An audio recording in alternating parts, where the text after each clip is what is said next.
What if your suffering isn't accidental, but something you secretly protect? That's a really unsettling question, and it's exactly where we need to begin this deep dive. Right. Today, we're stepping into the mind of a character from Dostoevsky's Letters from the Underworld. We all know him as the Underground Man, but we're not treating this as a novel. No, not at all. It's more like a psychological case study. Exactly. Our mission here is pure extraction. We're looking for these raw, profound nuggets about human contradiction, about self-sabotage. And about that really stubborn resistance we all sometimes have to just being happy. It feels like this character is almost a blueprint for a certain kind of modern anxiety. He is, and the sources introduce him right away as this brilliant, highly self-aware man who is completely and utterly inert. Paralyzed. Totally paralyzed by his own intellect. He says himself his greatest failing is that he never succeeded in being anything at all.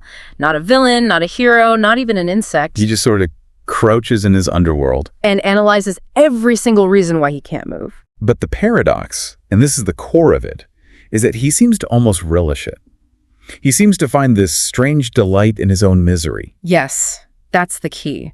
Because his suffering isn't an accident, it's a project. He's actively cultivating it. He's generating his own pain. He talks about finding a pleasure which often attains to supreme heights in just insulting himself and mocking himself. So if he controls the source of the misery, he has a kind of power. A perverse kind of power, yeah.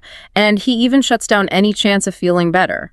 The source points out that if he feels some kind of, noble impulse, A good feeling. yeah, a simple good feeling, he will intentionally stop it from happening.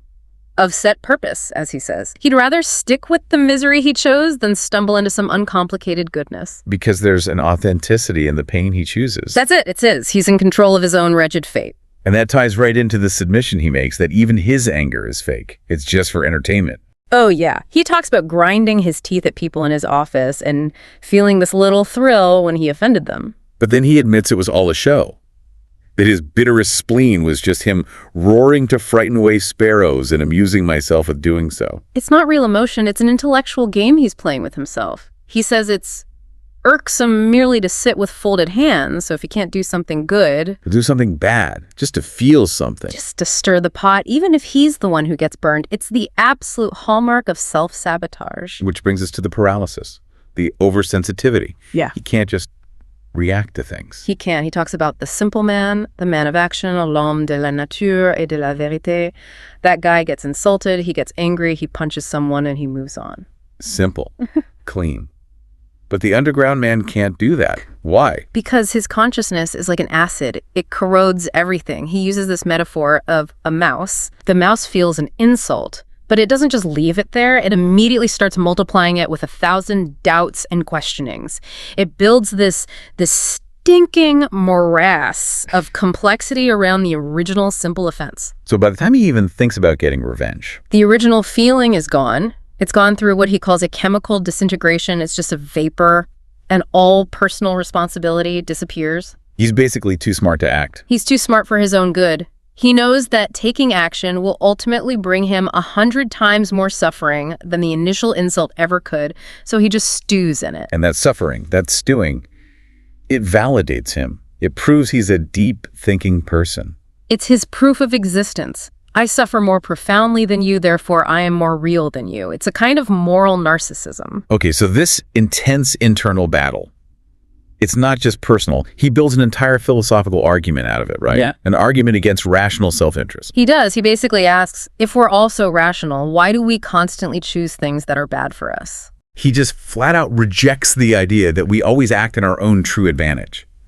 He says we know what's good for us, but we deliberately put it aside in favor of some other plan. And here's where it gets really, really interesting. He starts to question, what if our true advantage is desiring what's bad for us?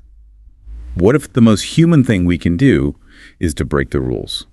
To smash the logical table, just because we can. That's his point exactly. He's terrified of this perfectly calculated, rational future, this palace of crystal, he calls it. Because if everything is computed, if everything is optimized, The man becomes nothing more than an organ handle or something of the kind. He's just a thing. He's lost his volition, his will. he's afraid of the algorithm. It's an incredibly modern fear. His real terror isn't unhappiness, it's predictability.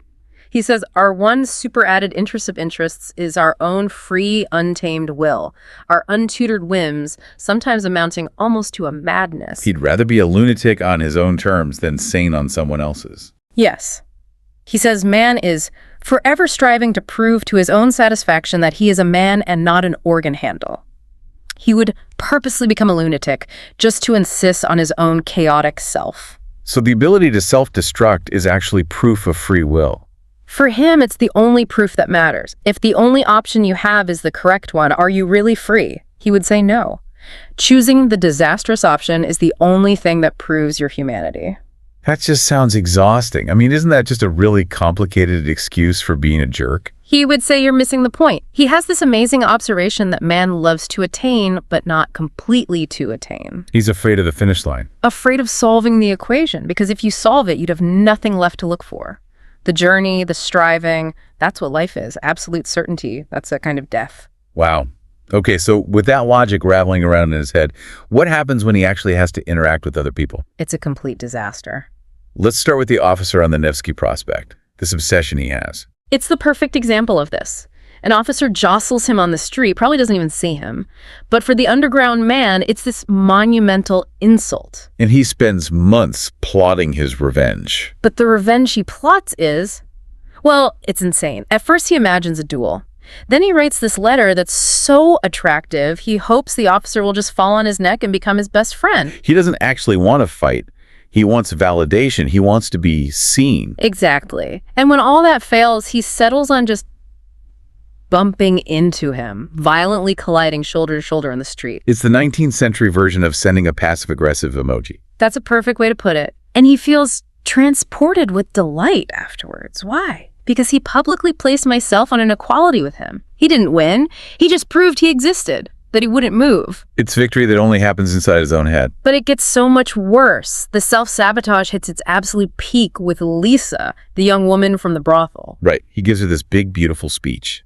Oh, this incredibly romantic, flowery speech about love and marriage and family, all borrowed from poets. But it's not for her. It has nothing to do with her. He admits later those were just superfluous, luxurious visions where he gets to be the hero. He gets to rise superior to all mankind. He's trying to rescue himself through her. And then she actually shows up at his apartment. And his whole fantasy it shatters. Because now it's real. Now he might have to actually connect with someone, be vulnerable, lose control. So he destroys it. He annihilates it. He gives her this brutal confession. He tells her, flat out, that he can't love her because, to me, love always connotes tyrannization and moral ascendancy. Love is a power struggle. It's about control.